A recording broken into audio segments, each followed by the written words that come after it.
today on this show we're going to be teaching you how to play Adventure Time Card Wars. This is a game based on, of course, Adventure Time, one of the episodes when Finn and Jake played Card Wars to see who was the cool guy and who was the other guy. Can you guys remember? No? No? We should have figured this out before we started recording. Wait, what? What did you say? You know in the episode, yeah. Jake drinks from the cool guy cup. Yeah. And what's the other cup? The doob. The doob. I don't know. Anyway. The doob. Dweeb. Doesn't matter. Dweeb. You don't have to drink from anything in this game. It's just a two-player card game. Very similar to games like Magic the Gathering. In each pack you get two characters. This one's Princess Bubblegum versus LSP, Beamo versus Lady Rainicorn, and of course Finn versus Jake. Now, you don't have to play one against the other. You also don't have to stick to their decks. You can build your own decks if that takes your fancy. But most importantly, if you wanted to play the game, you only need to purchase one copy of the game and you can go. So what we'll do next is I'll show you how the game is played, and then Lily and I are going to go head to head and see who wins in a game to show you how the whole thing will play out. Alright, I'll change the camera to point it down and we'll get started. Welcome back. Okay, the first thing you're going to want to do is choose your character. Now, for this example, we're going to play Finn versus Jake. Each character comes with two types of cards. First is the big cardboard landscape cards, and the second is a whole series of playing cards. The way you set up your side is you take your landscapes and you place them side by side. Then you place your draw deck beside the cards there, so that'll be your draw deck, that'll be your discard pile. And then your opponent, in this case Finn, does the same thing facing them. I'll just move that up a bit so that you guys can see the cards. Then what you should do is create a stack nearby of all the damage tokens. These are just double-sided tokens designed to show whether you've taken 1 or 3 hits of damage on each of your creatures, help you monitor when they're due to die or stay alive. Then each player draws 5 cards. 1, 2, 3, 4, 5. 1, 2, 3, 4, 5. Cards consist of various different types of things. You've got buildings, and you can see it actually says in the middle there, that says it's a rainbow building. Spells, and creatures. Now, for each card that you play, there's an associated cost. On your turn, you draw a card, add it to your hand, which doesn't remain up, that's just for this video, and then you have 2 action points to spend. You can spend action points placing a card, or playing a card, or drawing a card. Each additional card you draw costs 1 action point, because you may get to a point where you don't have any cards in your hand, so you don't have anything to play, so you need to draw new cards. Or maybe you just want to draw new cards and refill your hand. The way you determine what you can and can't play is by looking at the card. So this is a creature card. These are used to attack the other player and attack their creatures. So that's the other thing you should do at the start. You should find some means of counting. I'm going to use a sheet of paper and give each person 25 health points. When the player's health points get down to 0, it's game over. So your ideal method is to attack the other player as much as you can. The way you defend against that is by using creatures and buildings in your various lanes. Sorry, these are called lanes.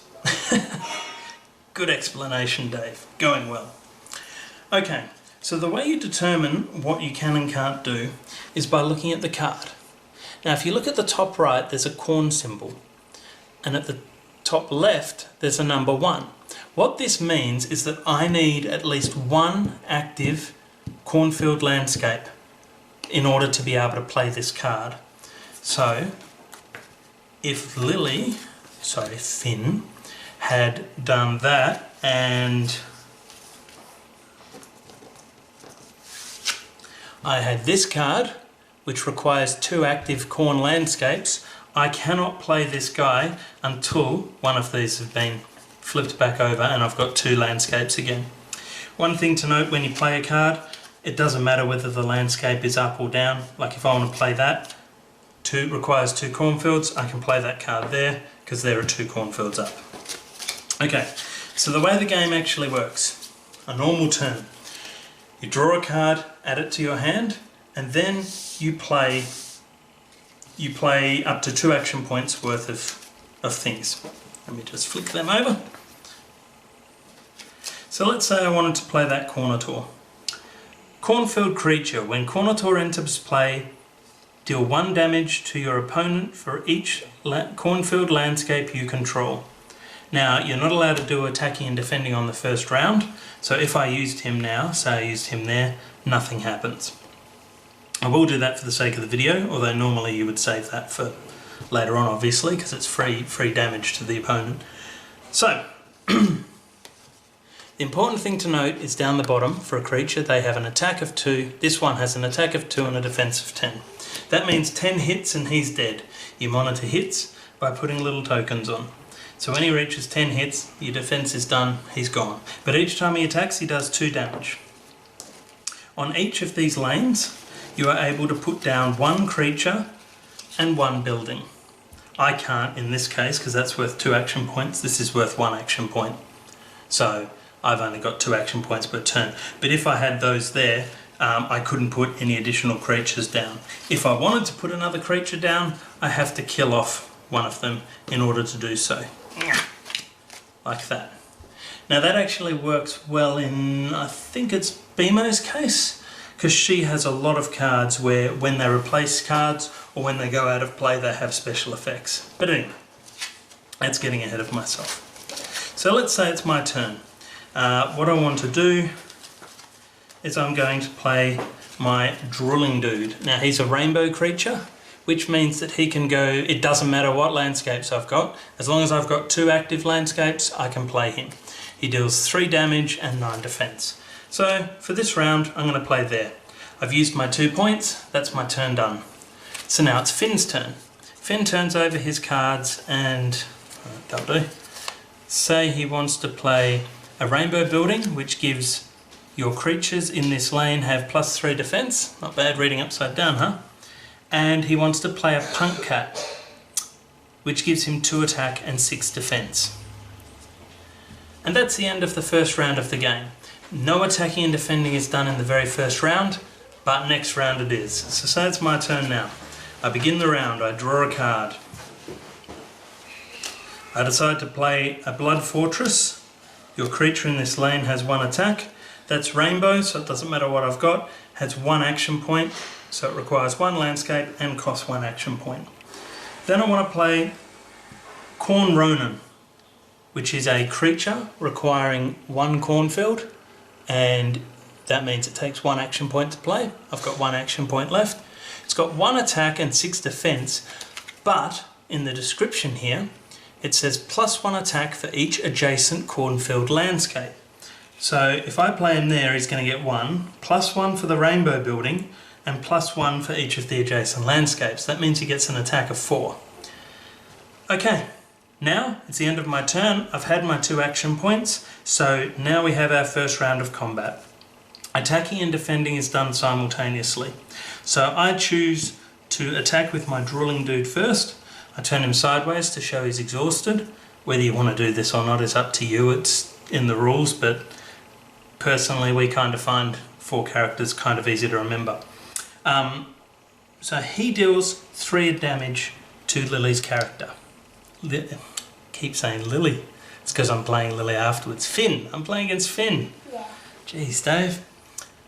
Now the Punk Cat has 6 defense, and this rainbow building gives a +3 defense. So it's actually got 9. So 3 damage out of 9. Deals 2 damage back, which means that this guy's had 2 damage taken out of 9. And that's the end of that lane's turn. Nothing to do in this lane because we don't have anyone. Here I have this guy who's doing 1, 2, 3, 4 hits worth of damage, but because Finn doesn't have anyone defending, that 4 damage comes directly off the player's health, and that's how you deal direct damage and attack. So when it's Finn's turn, draws one card, looks at the cards in the hand, and goes, just say he wants to put that one there. It costs 2, requires 2 blue planes, does 3 damage and 9 defense, and it just says when the Wodic Marauder changes lanes during a turn, draw a card. So it doesn't have any special effects that time, but what it's done is it's given some form of defense against this Khorne Ronin here. Now, could have easily have gone there and dealt damage straight to me, but after that turn, it's going to deal damage. I'm going to deal damage back, so why would you do that? You're better off. Well, strategy's up to you. I won't tell you what is better to do and what's not better to do. I'll leave that up to you. Okay, so that costs 2 points. End of the turn. This one deals 2 damage to there, and we can just flick that over.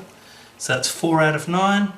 He deals 3 damage to the cat, which normally would have killed it, but there's a +3 defense, so we need an extra 3.